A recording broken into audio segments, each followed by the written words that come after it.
Hi guys! Welcome back to my channel. So update tayo sa kaganapan ngayon ng mga housemates sa outside world, lalo na ang Dasbea updates.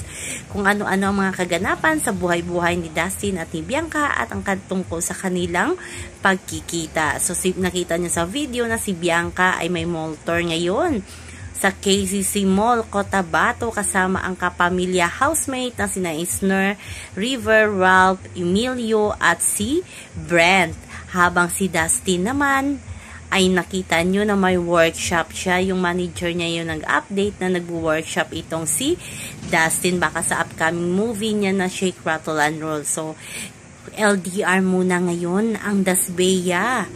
Diba? Long distance love affair nga aka ng mga Dasbea. So, masayang-masaya tayo na nagiging busy sila individually. Si Bianca nga ay busy 3 araw yan na may tour sila sa KCC Mall, iba't ibang branch ng KCC Mall sa Pilipinas. Always yan, basta kapamilya yan ang ginagawa talaga ng kanilang management. Sa KCC Mall sila nag-mall tour. At swerte ng kapamilya kasi nakakapunta sila sa iba't ibang lugar sa Pilipinas. So, ang tanong kailan kaya sila magsasama ni Dustin outside world na nga. So, balik normal na yung kanilang buhay, balik trabaho. Kahit hindi magkatrabaho ay nagkikita pa din siguro sila sa free time nila. Mag-jowa kaya magkikita at magkikita din yan, balita natin. Nagkita pa nga bago pumunta ng airport si young actress at si young actor. So, sino kaya yan ang pa-blind item?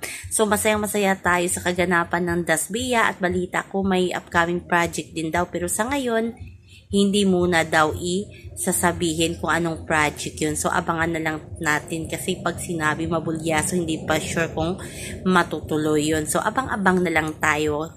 At ang ibang mga housemates, kapuso man o kapamilya ay busy din kasi may kanya-kanya din silang project na ginagawa. So, happy tayo sa Dasbea na may ganap sila everyday, diba? Si Dustin pag walang ganap, syempre nagmamanage siya sa kanyang restaurant na Iraya. So, abangan lang natin mamaya ang mall tour, mall show ng kapamilya housemates sa KCC Mall Cotabato pala, i-update ko kayo mamaya. So, yan lang po guys ang ating update sa ngayon hanggang sa muli. Bye-bye! Also remember, wag po tayo magpaka-stress.